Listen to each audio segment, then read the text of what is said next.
discipline is what you have, like when a goal is big enough, right? Like when I've heard people talk about that, when you need to achieve a certain goal as much as you need to breathe, like as much as you need air, like that's when you're going to have the discipline to do it. Because, discipline is doing something when you don't feel like doing it, and there's a reason for it. Hey guys, check out the 2023 Street Cop Conference, April 23rd through the 28th, Gaylord Convention Center. It's going to be the event of the year. Keynote speakers include Rob O'Neill, the guy who killed Bin Laden, Kyle Carpenter, the youngest living Medal of Honor recipient, Navy SEAL Jason Redmond, Fox News host Tommy Lahren, Marine Corps Special Forces and Leadership Coach Cody Alford, Sheriff Wayne Ivey, Sheriff David Clark, and Sheriff Mark Lamb. It's going to be one hell of an event. And on top of that, we have all of our instructors and additional instructors from other companies going to be at the event, giving you everything they know for you to have a successful career and get the results you want to get in the field as a police officer. On top of attending the event, you'll get face-to-face time with every instructor attending the event, and all the keynote speakers will spend time with you. We got special events all week, giveaways, nightlife. It's going to be really, really worth your time, energy, and effort. I promise you, you will not regret it for a second. To register for the conference, check out streetcop.com, click conference, and everything you need will be there on the homepage. If you are looking for a room, just click book a room. The block has been sold out at the Gaylord Opryland Convention Center, but there are many hotels nearby within a walking distance of the event. You don't want to miss out on this opportunity. We will see you there. 111, 110.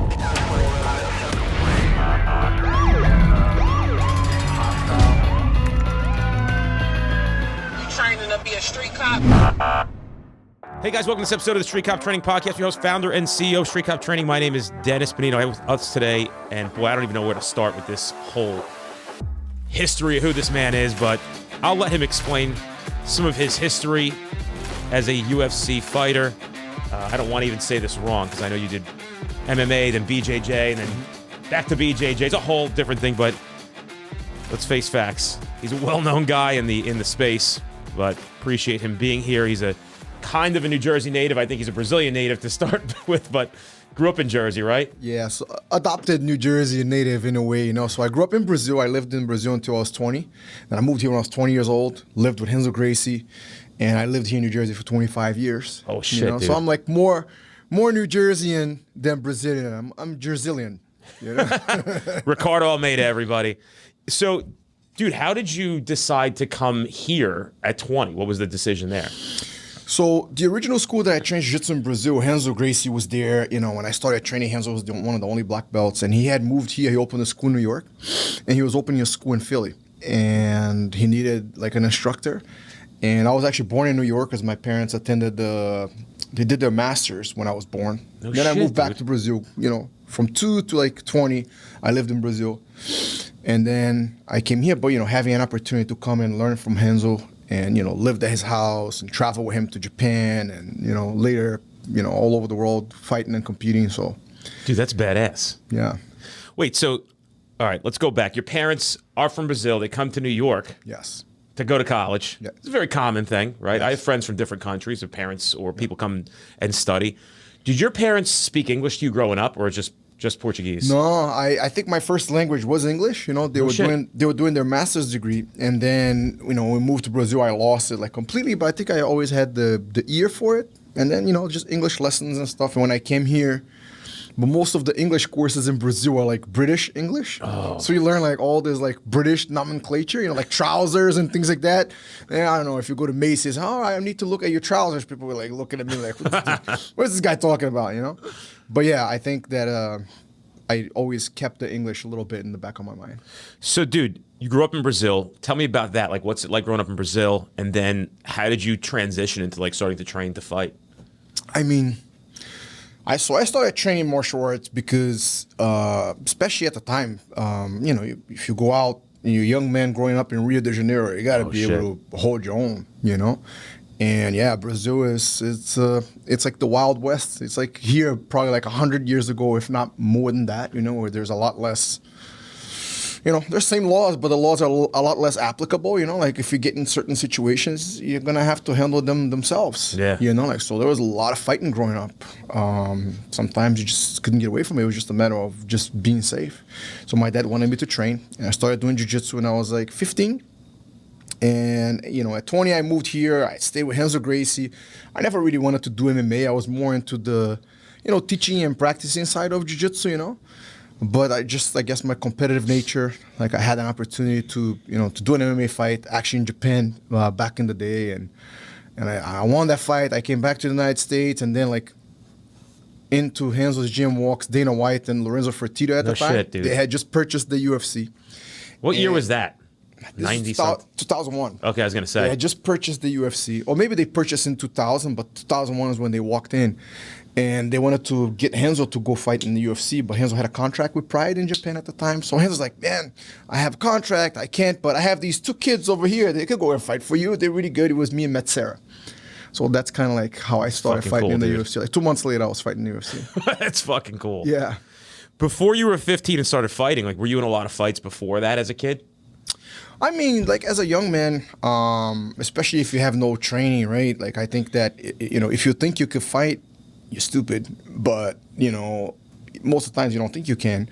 So you maybe like run away from fights, right? Like, or you try to get away from bullies and things like that. But I think as soon as I started training, not that I looked for fights, but, I just kind of had the confidence that like on a one-on-one situation, I could handle myself. So I think I'll probably get in less fights, so to speak.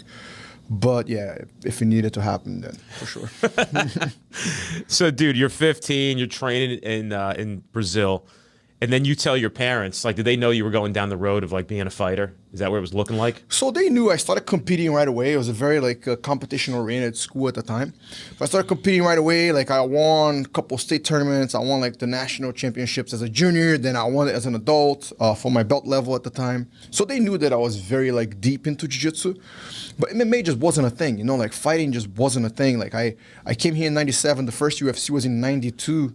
I was already training when 92 or 93?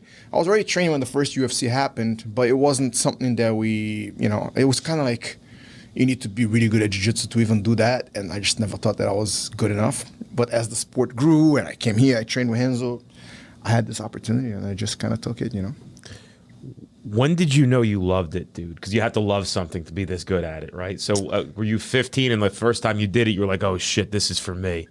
I think for jiu-jitsu, it's natural for us, like human beings, like men and women to grapple, right? Like if you see like siblings, they always grappling, like pushing each other around and just kind of mingling. It's like a way to mingle, And when I joined the academy, I think right away I came home and I'm trying all the moves on my little brother or getting carpet burns like in the carpet, But for me, like jiu-jitsu gave me like a tribe. I think it was more so than just the practice itself. Like I feel like, especially young men nowadays, like the dad's always working, right? Like they're mostly with mom, and my parents worked a lot. So jiu-jitsu gave me like a little bit of a family of all these like crazy like dudes, right? Like having like a crazy uncle, like a tribe of like some of the toughest dudes I ever met.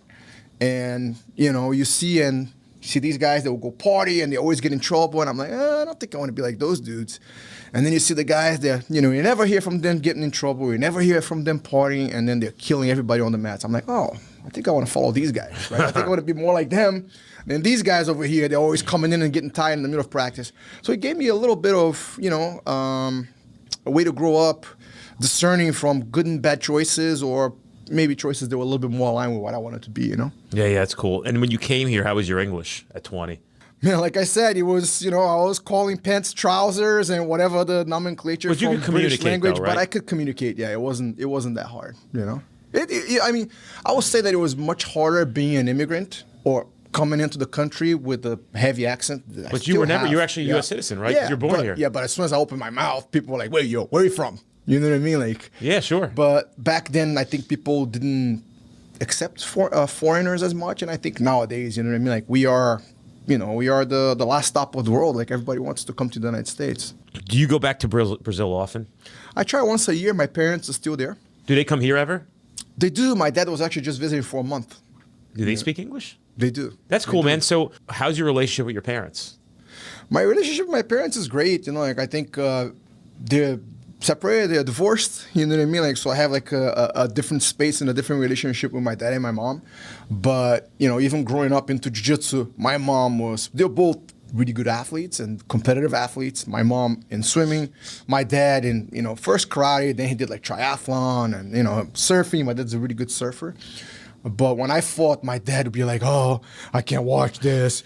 You know, my son gets hurt and he'll go have a drink and try to sit in the corner and not watch it. My mom was like, no, I want to go. I want to watch. Like, I want to see this. That's cool. You know, like, I want to be a part of it. So it was kind of cool to see that. But they're always both very supportive of me. They were supportive of me coming here, you know. I think having their grandkids grow up in a foreign country, I think it was tough for them as grandparents and just, you know, watching me become an adult from far away. But I think when we get to our 18s and our 20s, you know, much like the kids do here, they go away to university. I kind of like, the United States was my university in a way. New Jersey was my university. Yeah.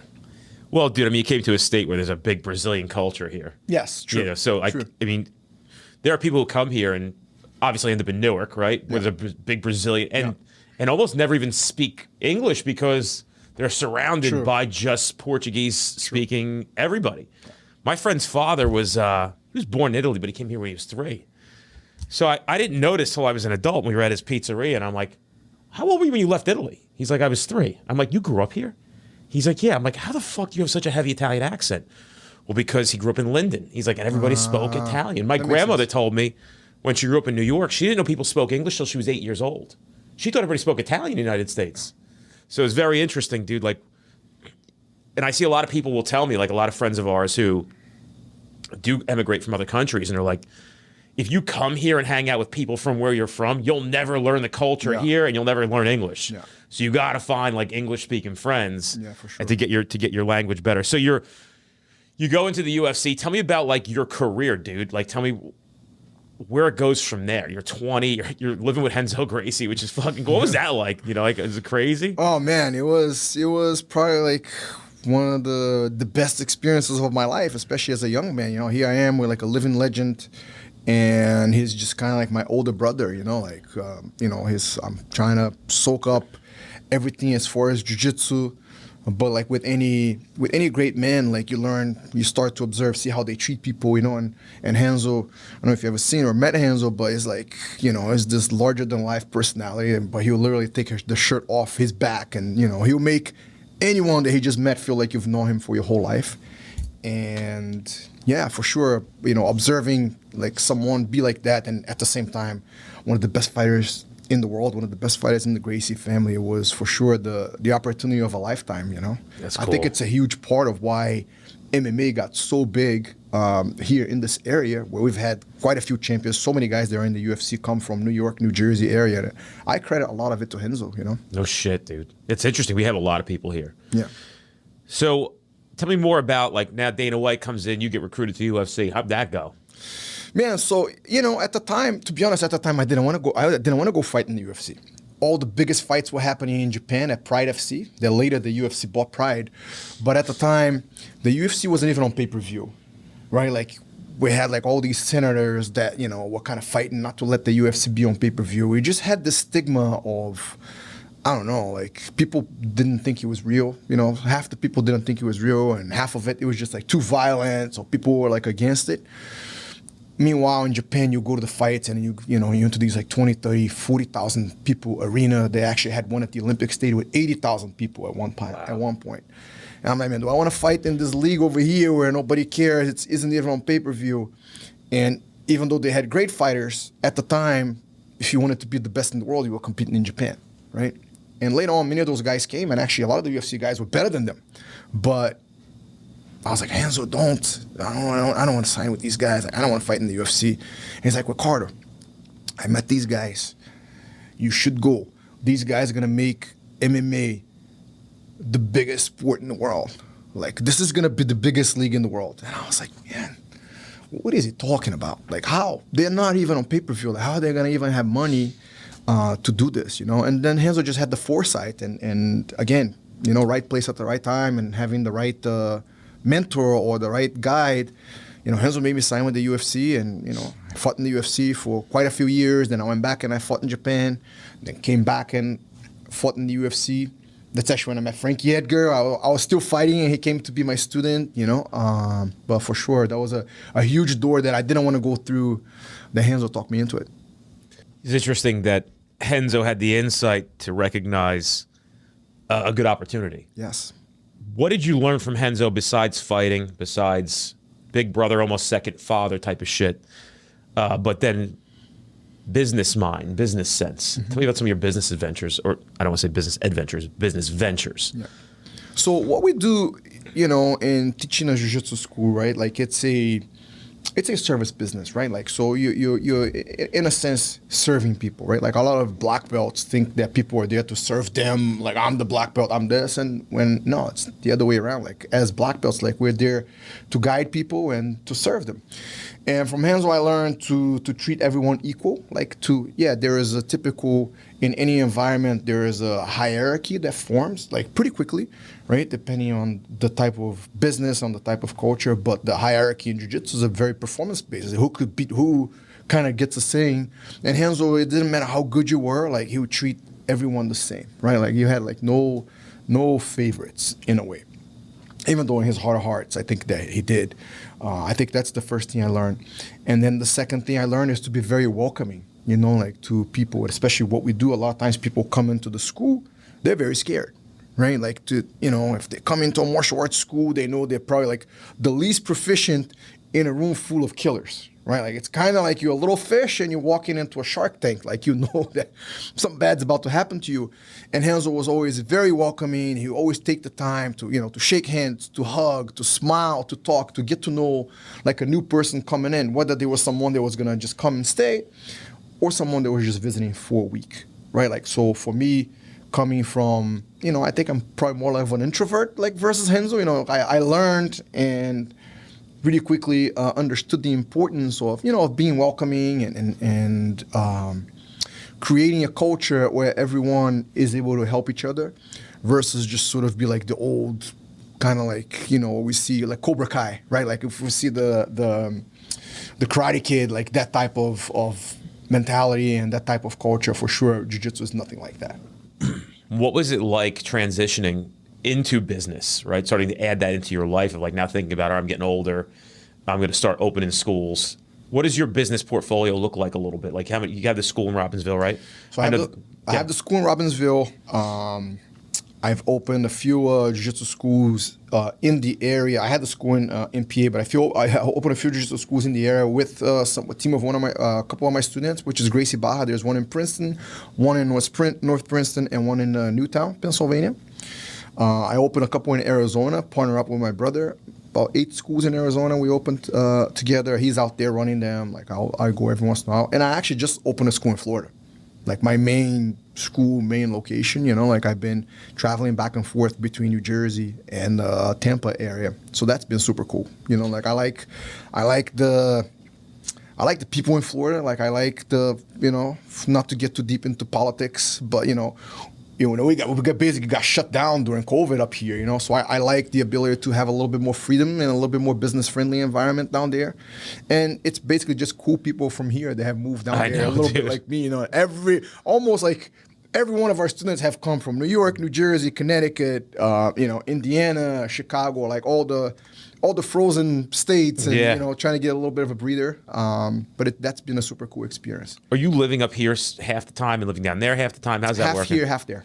Where are your kids? Your kids down there?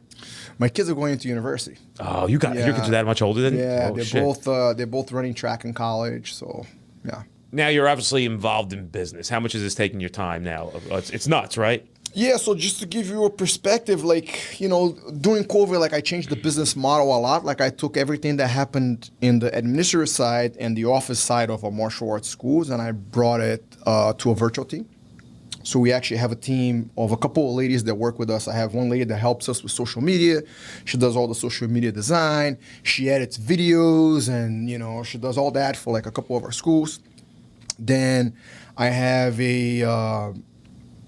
like an OBM, which is an online business manager. She's basically a project manager for me and my wife, because we run both the schools together. My wife runs a legging company. She sells leggings online. e-commerce, and this lady just stays on top of us as well as the rest of the team. We have another lady who's a mom who works with us doing customer service, like student service. Someone needs to, cancel a membership or freeze a membership, or they're trying to come in and take a class and they're scheduling like an introductory class. She might confirm the appointment. She might, cancel the appointment and help them come into the school. So yeah, we built like a virtual team for the administrative side, and then the instructors that I provide most of the guidance to, like, are the ones like inside the academies, inside the schools. How'd you meet your wife? So everyone that I meet is through jiu-jitsu. Right? Like, if you have nothing to do with jiu-jitsu, it's kind of like I'm here because I fought a little bit and I did some martial arts and maybe I taught like a couple cops, and you know what I mean? Like, so everyone I meet is through jiu-jitsu. My wife was the same. She's from Colombia, and I was teaching a seminar in Florida at one of my good friends' school. He used to train in New York, one of Hanzo's guys. He moved down to Florida and he had a school there. And I used to travel like every 2 months. I'll go and teach a class at school. So I was teaching a class and I kind of met my wife in class. We didn't really talk at the time. But then later on, we started talking through like social media and stuff. We went out on a date, and yeah, we've been together for 11 years. So your children are from a different woman? Yeah, from my previous marriage. Yes. Okay, yeah. So how'd you meet your previous wife? My previous wife, so I had a friend, it's a long story, but I had a friend visiting from Switzerland. So I spent some time in Switzerland, like training and doing some of the stuff. So I had a friend from Switzerland visiting the United States, and he wanted to go out. And on the last day that he was going to go out, that he was going to go back to Switzerland, I took him out to, I think it was Queens at the time. It was a big Brazilian community. And then at a bar, I just met my ex-wife at a bar, but it was mostly just me hanging out with my good friend from Switzerland. He also runs a jiu-jitsu school there now. And yeah, just me taking him out as a goodbye for him returning back to Switzerland. He spent quite a long time here staying with me. So then you have the two kids. Do your kids fight at all? No, man. They are very serious into running. They started running in high school, and the level of high school sports is crazy. You see, once your kids get into high school, they, at the same time that I teach classes, the times they will finish high school and then they will have practices. They have running practices, and for running, I think all the sports, man, the kids train Monday through Saturday. So they started running. They started to get pretty good. My son is already in the university, running for the university that he's at. My daughter is actually going to go to the same school and also be on the running team. So once they got into high school, it was really hard for them to be at the academy because the running practices were at the same time, But sometimes in between seasons and stuff, they'll come in, they'll practice a little bit. That's cool. All growing up, they did martial arts, which I think it was instrumental for them becoming like good, like hardworking, coachable athletes later in high school. That's cool. I think for sure martial arts is a game changer for kids that don't start being like the most athletic, most developed kid, right? Because if you're athletic, you just stay out of your way and you're going to figure it out, right? But for the kid that needs that discipline and work ethic, or sometimes focus, right? Just to be able to focus their attention and discipline and be able to listen to directions and then go out and have like an executive action that was based not on what you want to do, but what you were instructed to do, right? Just being coachable. I think martial arts and for sure Brazilian Jiu-Jitsu helps so much with that. Just the class structure, the way the kids are. I mean, your kids train, so you've seen it, right? Like, I love it. If you have a good instructor that has good personality, Dante's good with them. That captivates the kids, right? Like these kids, and they will take that, like they will take that ability to watch Professor Dante, hear what he's telling them to do, go out and do it, and then the confidence that a child gets from that, right? Like, oh, wait a minute. If I listen and I just do what he's telling me, and then it actually works, and I can make it work on all these other kids in class, like that's like priceless. It's more than the self-defense aspect for sure. That's awesome, dude. What is your relationship like with your kids? So I'm lucky that my kids did another sport that wasn't jiu-jitsu, so that I got to just be a dad. Like a dad on the sideline. You know what I mean? Like I never ran other than just to cut weight to fight, so I know nothing about running. Now I know more because they've been doing it for a while. And it was just me like screaming at them, and you know, you only see them once or twice in a race. They're just like choop, choop, choop. So there's not much to say. But I've tried to guide them in the aspect of, listening to their coaches and planning their training, right? And being able to manage their time so that they combine the athletics with the academics. I've had to get them like coaches on the side for summer period. Like they train really hard in the summer, even though they don't have official practices. But yeah, so it's been fun, man. Like just being able to just kind of coach them, but more like a dad, not so much like the running aspect. But right, you're not their instructor. Yeah, exactly. Just guiding them and just being more of a dad. So that's been awesome. What's it been like to be a dad to those kids? Man, I'm lucky.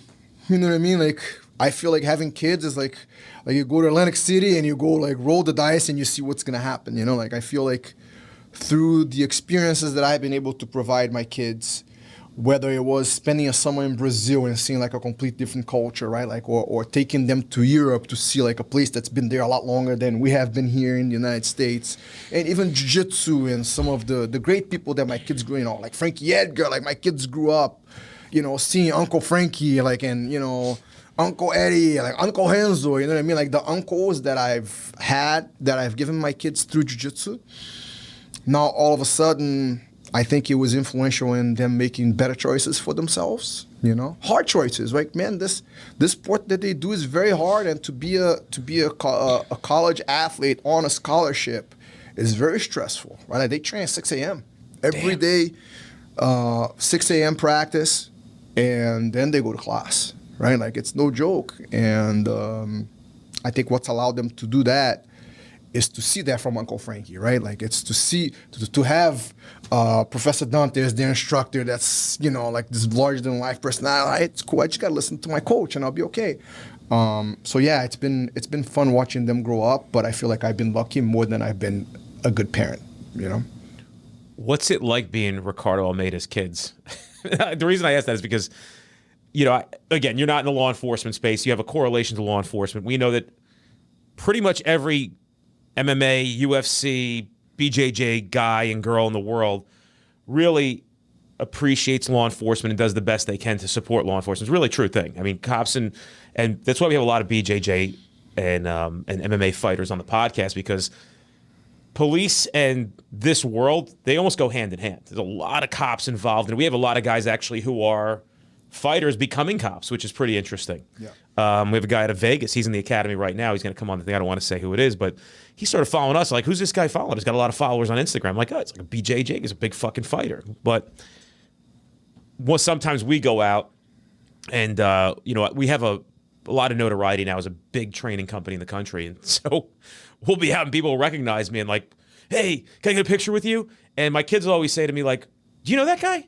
And I'm like, no, dude, like you're, and like people will say things nice to my kids like, your dad's a legend, like you should be real proud of your father. And it's really cool for me then to see that side of it, but I also want to show them like how nice I am to everybody, how I go to my way. And knowing that my kids see that, we go to the boardwalk, right, in Point Pleasant. We usually go once a week. Typically when I'm there, I'm usually gonna run into 5 to 10 people that I might know, because again, it's just like you. I mean, not everybody in the world knows who Ricardo Almeida is or Frankie Edgar. You'd have to have some context of the fighting world, but there's a lot of cops in New Jersey. So when I go somewhere, I always try to stop, and if people want to do pictures, whatever it may be. What was it like for your kids? And you guys are clearly on a whole different level than we are. I'm not even comparing myself. But what was it like for your kids having their dad being Ricardo Almeida, a well-known Brazilian Jiu-Jitsu, MMA, UFC champion? So I think it's cool, right? Like I think my kids, they've always been aware that I was a fighter, and there may be instances like what you're saying, like we go out and people that know MMA, they're like, oh man, hey Ricardo, like you used to fight back in the day, man. I used to love watching you fight. So it's cool for my kids to see that, right? But I think the other side of it is, you don't just get to go to the boardwalk and act like a lunatic, and then you see all these people, and then like, hey. Like there's a certain expectation of how you're supposed to behave, right? Like because of all these things that you've done, right? Like because you are an educator, right? Because you're teaching people, and people expect to be able to have access to you in a certain way, but there's also a responsibility that comes with it, right? So I think my kids have understood that like very early on, right? Like that if you're in any position of influencing someone, whether it's little or great, no matter how great it is, right? Because, man, like, yeah, cool, I fought MMA, but, like, I'm not going to Acme and everybody knows who I am. Right. You know what I mean? Like, I'm not, you know, if Tom Brady goes to Acme, like, that's a problem. He's going to shut down Acme, right? Yeah. So, yeah, like, it's a very different level, but even at the small, minimal level of just being myself, I think it's been pretty cool for the kids, you know. And my daughter is older now, so, you know, boys like her and stuff. And when they find out that I fought, like, they're like scared to, you know, come to the house and say hi and things like that. Because I always make hits and you're gonna go out with somebody, all right, they gotta come in here and they have to introduce themselves, and then they gotta bring you back. Like, you're not just like meeting people out in the middle of nowhere, right? Yeah, I want to shake their hands. I want to look them in the eye, because if I have to come after them, they're gonna know who's coming. Could you right? fucking imagine, dude? You meet a girl you like and her father's Ricardo Almeida. What the fuck? No thanks. Yeah, so I want to be able to shake their hands and, you know, put a little bit of fear in the back of their heads a little bit, you know? But yeah, that's been fun for her too, because the boys always like, oh my God, you're dead, so scary. So, yeah. Well, good. Yeah. Hey guys, if you're enjoying the Street Cop podcast, do us a favor and give us a review on iTunes or Spotify, wherever you're listening to us. Tell a friend. We don't charge anything for the episodes. We appreciate your support. Check us out on any social platform by putting into the search bar Street Cop Training. Give us a follow. We have a lot of free content coming out every single day that you might not catch here on the podcast, and it's important for you to be able to do your job more professionally, and we also entertain you as well. There's an interesting thing that's been brought up a lot lately in my life, and it's about motivation and discipline, and they're two different things. So maybe you could give us, being you have the experience that you have and you have achieved so much and you've been a champion, I don't even say you are a champion, really you've done a lot more than most people have ever done in their lives and will ever do. What's the difference between motivation and discipline? I think that they could go hand in hand in a way, right? Like, so I think that discipline starts when motivation ends, in a way. That's good.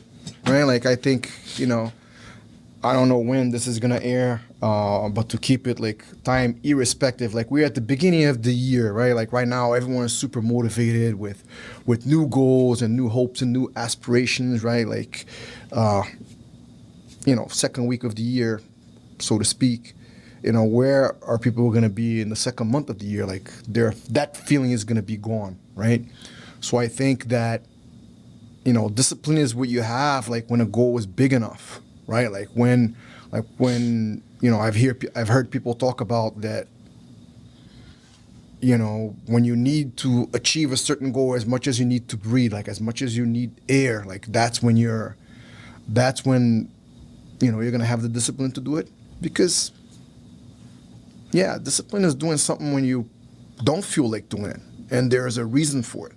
Like, motivation, whether that's intrinsic, right, or whether that comes from how you're feeling that day, or somebody has to yell at you for you to do it. I believe discipline goes much further than motivation. That's for sure. What kind of discipline does it take to become a champion?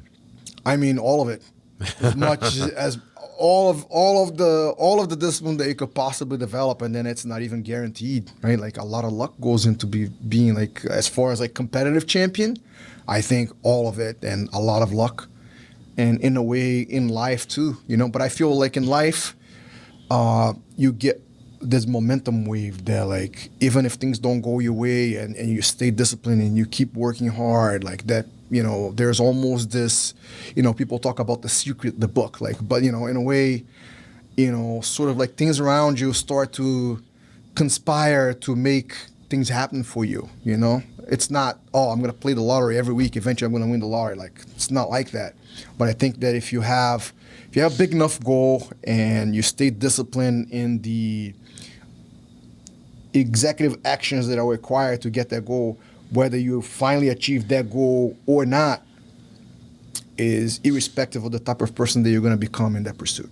And that person can do a lot more, whether you get to the top of that mountain or not, than the person that was at the bottom of the Never mountain. even tried. With just first few steps, motivation based. I believe that. I guess understanding how much discipline it takes to become some of the best or one of the best in the world, I have to imagine you then can take that and translate that into everything else in your life. You understand what kind of effort it takes to have a successful business, to have a successful marriage, a relationship with your kids. Does that all tie into the same thing in your opinion? I think so. I think that, but I think it's temporary. Like, here's what I mean. Like, I find that when I am more focused on my training, even now that like I don't really compete, right? Like, and even if I wanted to compete, there's probably not one MMA promotion out there that would hire me. You know what I mean? I'm too old and slow and so on and so forth, right? I'm not an MMA fighter now because I don't want to. It's because I can't, right? Like it's past me.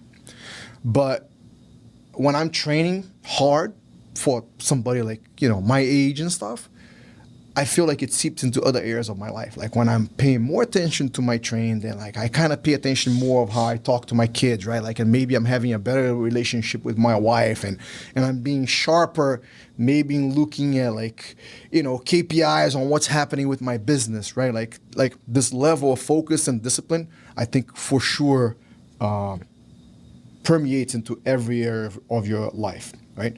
What it doesn't is expertise, right? Nowadays, you have someone that's, you know, an expert martial artist. And we just had COVID.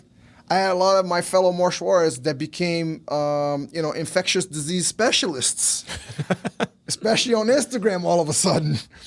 You know what I mean? So, yeah, I try to not to talk too much and give advice outside of my expertise and things that I have had the chance to experience personally, or even observe sometimes, but for sure, I think that the motivation, the discipline, the grit that we get from going after something with every fiber in our being permeates into every area of our life. Do you feel like that has translated into even an obsession with business? Obviously, when you own a business, right, clear as day, I'm familiar with this.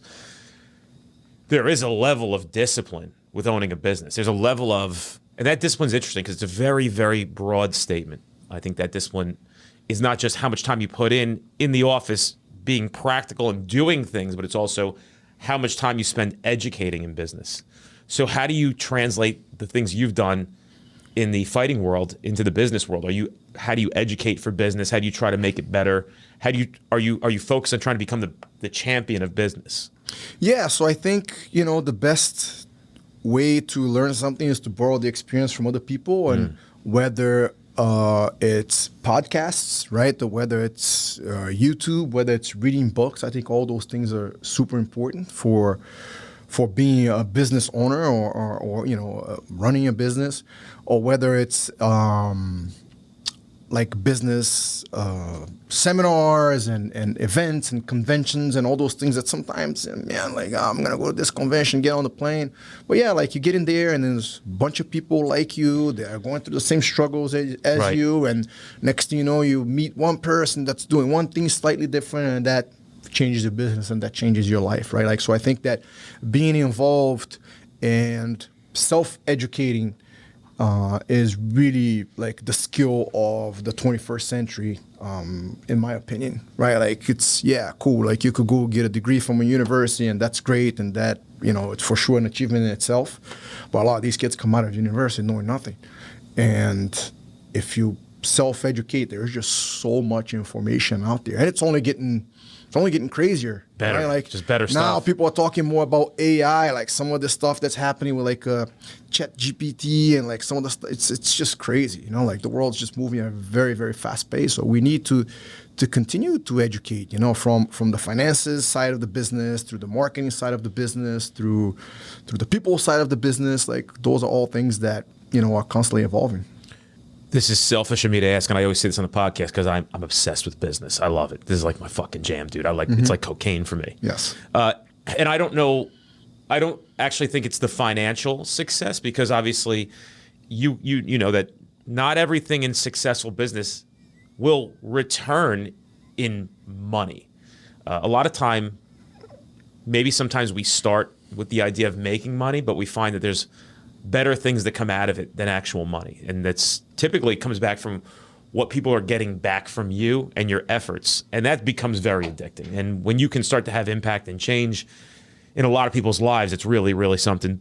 But this is a selfish question for me, which hopefully some of the podcast listeners would also appreciate. But what are some of the books, maybe 1 or 3 books that you thought were really good. You know, you can make them business books or life books if you have listened to books and maybe some of the podcasts you're listening to today. Mm-hmm. I'll try to remember a couple, and again, like each person is different, but I think the first one is Paulo Coelho, The Alchemist. Oh, that's a good book, yeah. Like it's very powerful as far as storytelling, as well as the more esoteric side of energy and how we kind of feel and interact with the world around us. Like I think that one is very, very good. I think Stephen Covey's 7 Habits of Highly Effective People, right? Like I think that's It changed my life, that book. And you know what changed my life about that book was, I don't know if you recall the subway excerpt when he talks about being in the subway and the kids running around and dragging people, and the guy's wife died. Do you remember that part of the book? Yes. That moment, I've been able to apply that one 4-paragraph page to pretty much everything in life, where I've released judgment. And I actually thought about this on the way to my house today. I'm like, man, really, if you just mind your business, you know what I mean? And if you just try to see that, sometimes people try to reach out to me, right? So it's just got nuts now. So people are messaging me on Instagram and Facebook. There might be a reason why I'm not able to get back to you. It may not just be that I think I'm better than you, or that I'm even just busy, because I'm a human being like everybody else. So I don't want to be judged. Who the fuck am I to judge anybody else? So I think that's a big one for me, where I really try, before I make any statements or put thoughts about anybody, I try to make sure I don't judge their behavior, whether it's good or bad, their actions, their attitudes. I try to understand why that happened. Yes. Why is that going on before you? And that book changed my life. Just that one excerpt changed my life. So for sure. But that's 2. And then, now there's more YouTube, so it's amazing. You have access to like all these people. But I remember back in the day buying the audiobooks from Jim Rohn. I just loved how he speaks. Like it's an English that to me was so clear. Yeah. And some of his ideas and some of his storytelling to me were like pretty incredible, What are some of the worst moments that you've had in your life? Because people probably look at Ricardo Almeida and go, must be great. Right? Guy's got it all, right? He's a fucking tough dude. He's a champion. He's got schools all over the place. But people don't realize, like I just said before, that you're a human being like everybody else. You face the same adversities, and maybe even more, because you're doing such bigger things than most people are doing. So what were some of the worst moments in your life, and how did you get through them? I think 2 came real quick to my head, and I'll try to be very brief so I can tell you like both of them. I think one was I was in the UFC, and then I decided to go fight in Japan. And at the time, like the pain just wasn't that great. And I was younger, my son was born, and, money was tight, pretty much. And I remember one time going to 7-Eleven. We had a 7-Eleven across the street, and I had to buy milk. And man, my card came back declined. And I literally had like no money in the bank not to buy a gallon of milk, right? Like to make like formula for my son at the time. And because I was like in between fights. I can't remember exactly what happened. And I had to go back to my car and like collect all these coins. And to me, it was like personally like one of the most embarrassing to myself moments, more than losing fights, like more than anything. I'm just like collecting all those coins. I ended up getting the gallon of milk. It was no problem. But like at that one very specific moment, like Ricardo, what are you doing? Like you have this like little human being sitting at home waiting, and counting on you that he can't fend for himself. Like, what are you doing? And at the time, it influenced my decision to stop fighting and focus on the academy. And later, I made so much more money teaching than I ever made fighting. I never had the life-changing money that a lot of these guys have nowadays. So for sure, it was the best decision I ever did for myself. Learn how to teach jiu-jitsu in a way that it was a business that could sustain my family, And the second one was when my son was diagnosed with autism. I think this was a good one to share because a lot of people will go through this.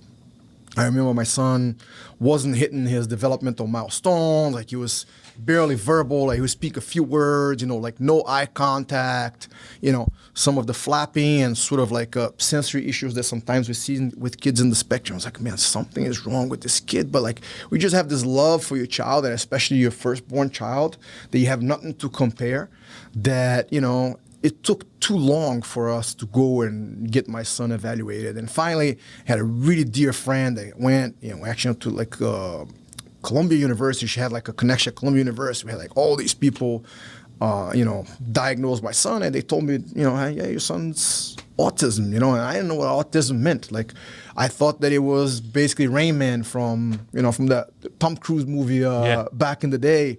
And in a way it was, right? Like, but I just remember just like, man, like, what did I do wrong? Like, how did I cause this? Like, having this incredible sense of guilt that I had caused my son to be autistic. And, man, to this day, there's not 100% explanation of why it happens, But, that's what he was then, 5 years old, nonverbal. At 10, he literally had to wear Velcro shoes because he couldn't tie his shoelaces. And sweatpants because he couldn't zip or fly, button like a fly. And now this boy is freaking running track in university, so I think that if anybody, watches this, that their kids are in the spectrum, like where your kid is when they first get diagnosed with the right therapy. And especially, I was so lucky that this happened here in New Jersey, which is one of the best states as far as support for kids and families with little guys in the spectrum. His teachers were life-changing for my son. Like, people, oh, Ricardo, you're a good dad. Like, no, man, my kids, they grew up in good school districts, and that made all the difference in their lives, for sure, their teachers. How's he doing now? Like I said, man, he's studying cybersecurity, and he's really good at computers. He's great with math. He struggled some in his first semester at school. There was an elective that the teacher was like, had a African accent, and he couldn't really understand what she said, and he takes himself very seriously, and like he almost failed the class pretty much, and he was like flipping out. Like he told me, like, Dad, I would go to my dorm and I would cry every day because my grades wasn't good, and I couldn't sleep, so it started affecting my running, and he started getting slower in running. So it was the first hard semester, but he kind of turned the corner like towards the end of the semester. But what he's been able to accomplish as far as since where he was when he was little, and then when he got into high school and beyond, it's been incredible. That's awesome, man. So it's good to tell people that, to give them hope that things will be okay. Yeah. What are some of the best memories and moments of your life that you can remember? Even if you come up with two right away, what are the best things that you think ever happened? Man, that's hard. I think your kids is always like something that's very special. I think as a fighter, like one of my fights that I won here in New Jersey,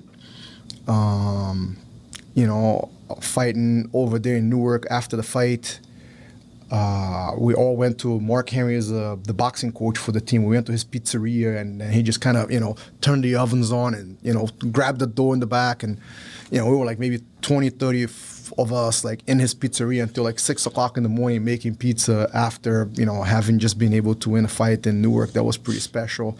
I think as a coach, for sure, Frankie Edgar winning the title, that was like a feat in itself. Like a lot of the Frankie memories are for sure some of my best memories being like involved in MMA, Did you know he was special when you saw him? Yeah, man, you could tell like that he was like special, like right from the get-go. Like Frankie walked in, and I sat him in a chair, and I was like, man, so what are your goals? Because I was older than these guys. So what are your goals? Like, I want to be a champ.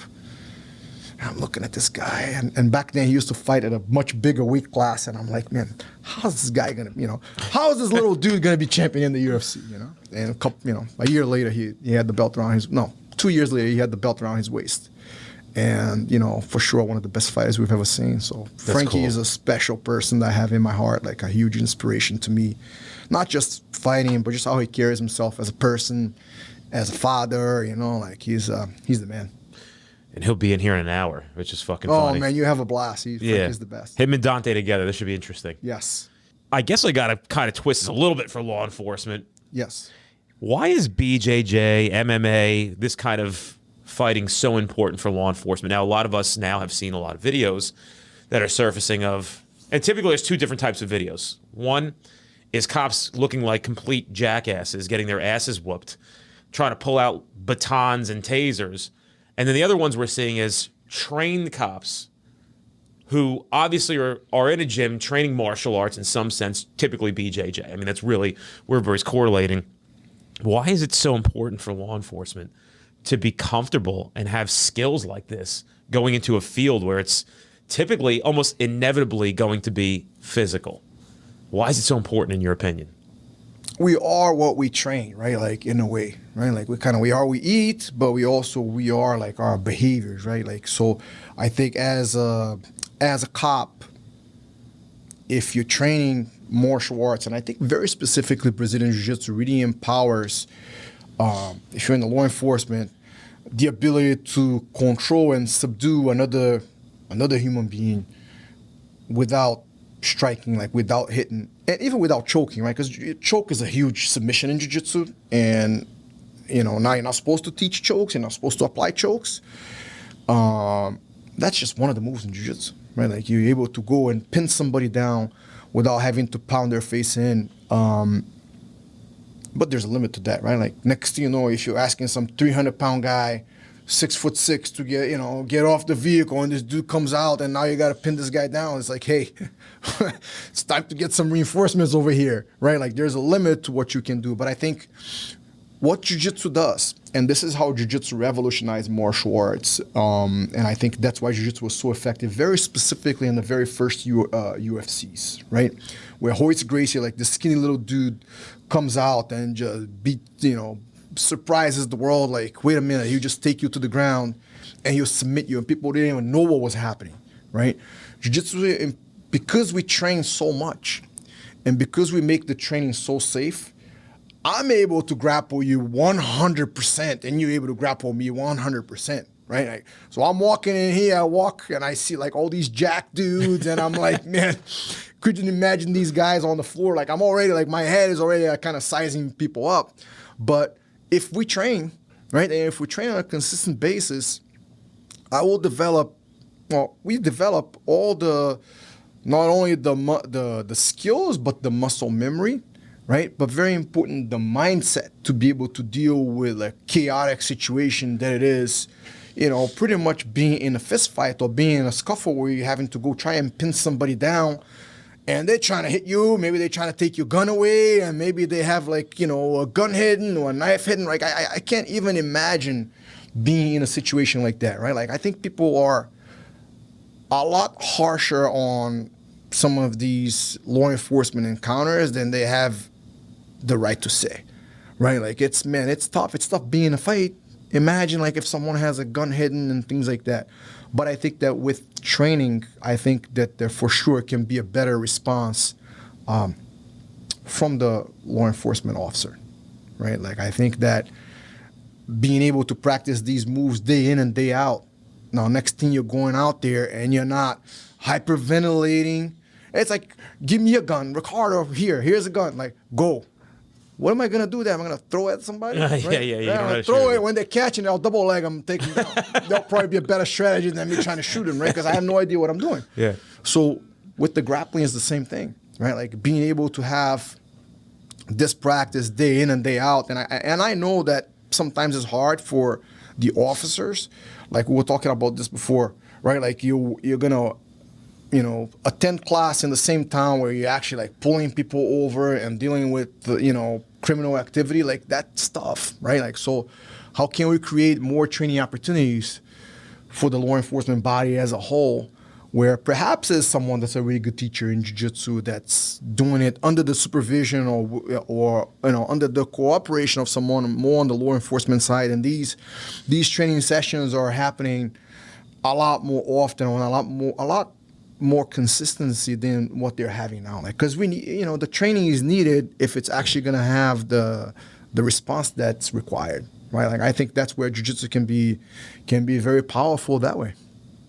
I think it's a good. I just when you speak, I'm hoping people are listening, because I can't emphasize how important it is, especially now when people are actually getting trained, right? This is not some uncommon thing. BJJ is very popular. So a lot more people are trained. 20 years ago, I would go out, you get into a bar fight, whatever it may be. Maybe you got a guy who knows how to box. Maybe you got a guy who wrestled in high school. It's a whole different fucking ball game now. Yep. You got people out there, and a good percentage of people, especially men who are alpha, who are training BJJ, who are out, and they are being social. So when you get involved in a fight, you might think you're a tough guy. But the whole game has changed now. I mean, you got even crazy people who have some experience in training with Brazilian Jiu-Jitsu and MMA. So we got to get one step ahead of it. And some of these cops think they're never going to have to use or get into this fight. And I think it comes down to this laziness factor, this non-disciplined lifestyle. But it's a discipline that is so important because what you don't realize is it may end up being your life legally or your life physically. Yeah. So these guys just don't want to. I don't know how much more I can emphasize this by other than bringing you, Dante, and Frankie in to even emphasize how important this shit is. Yeah, because here's the thing, that scuffle, the likelihood of that happening is very, very high. Yeah. Right? So you have this event that's going to happen in your life if you're a law enforcement that it's coming, right? And this dude right here is not ready for it. So you could go through that 30-second, 40-second experience, and that's going to be the worst thing that ever happened in your life. Even if you could come out of it okay, you probably did something that you're not supposed to.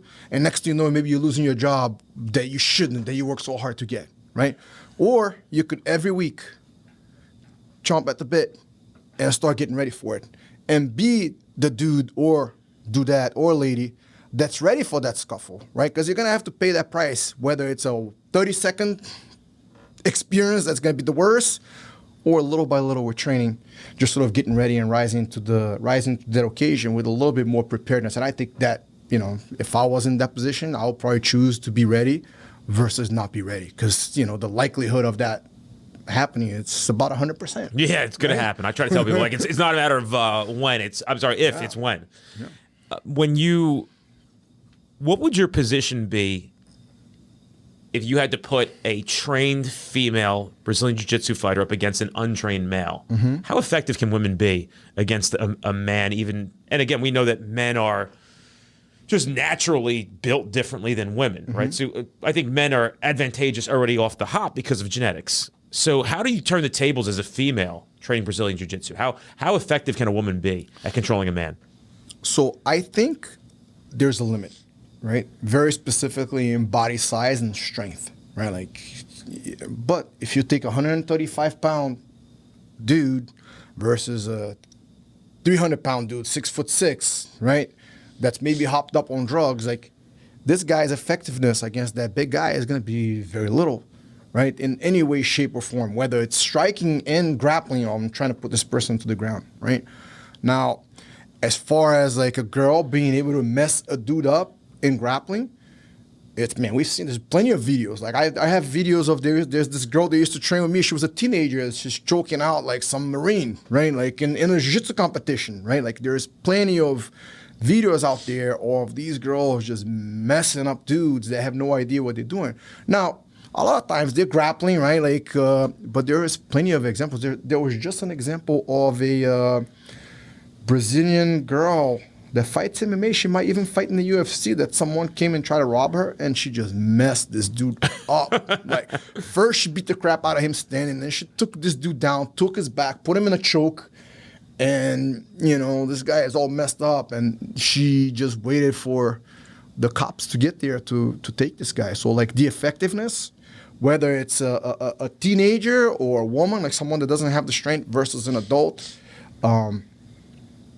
is going to be way better than someone that has no training. I'll tell you that right now. Yeah, but you better have it than not. You know what I'm saying? But it's a game changer, for sure. Having someone that's trained.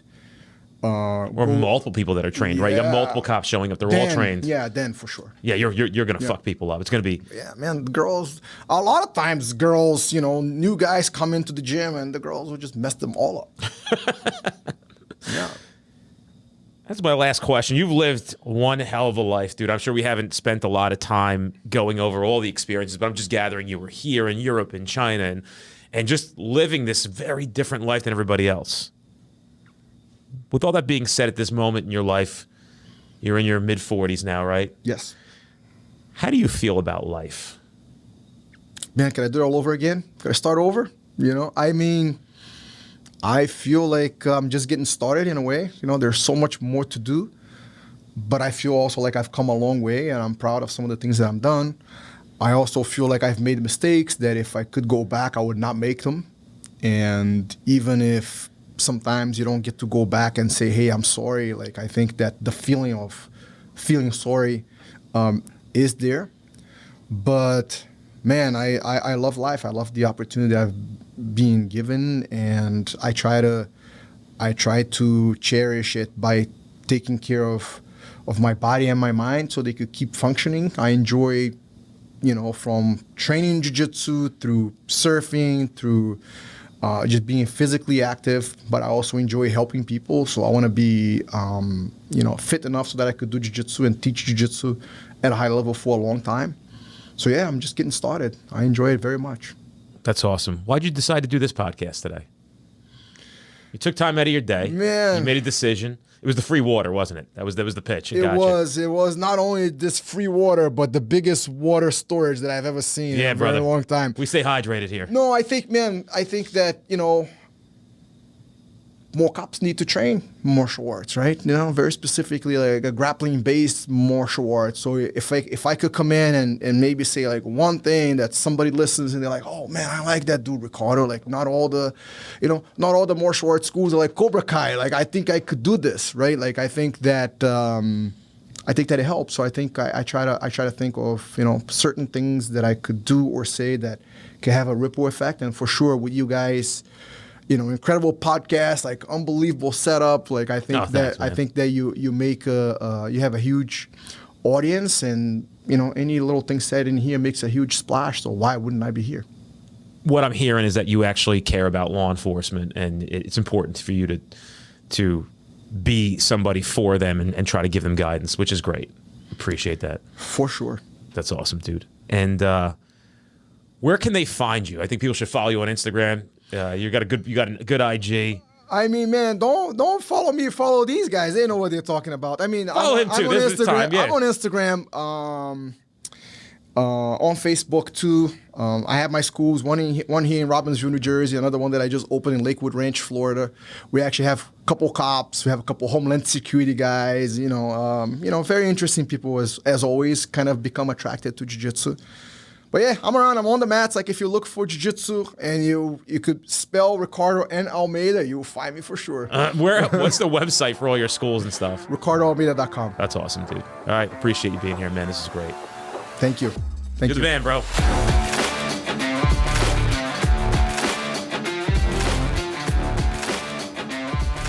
Guys, if you're in an area where you're trying to get to our classes, but we're not close to you, fret not. We actually have on-demand training at streetcop.com. You can take that course online right now, and then you could attend that training in the future at no additional cost. You can redeem your voucher, so you get 2 for the price of 1. We don't want to deny you the ability to take this training now, especially knowing that it can keep you safe at a very minimum, putting bad guys in jail where they belong, and at the maximum going home to your family. Check out streetcop.com for that offer.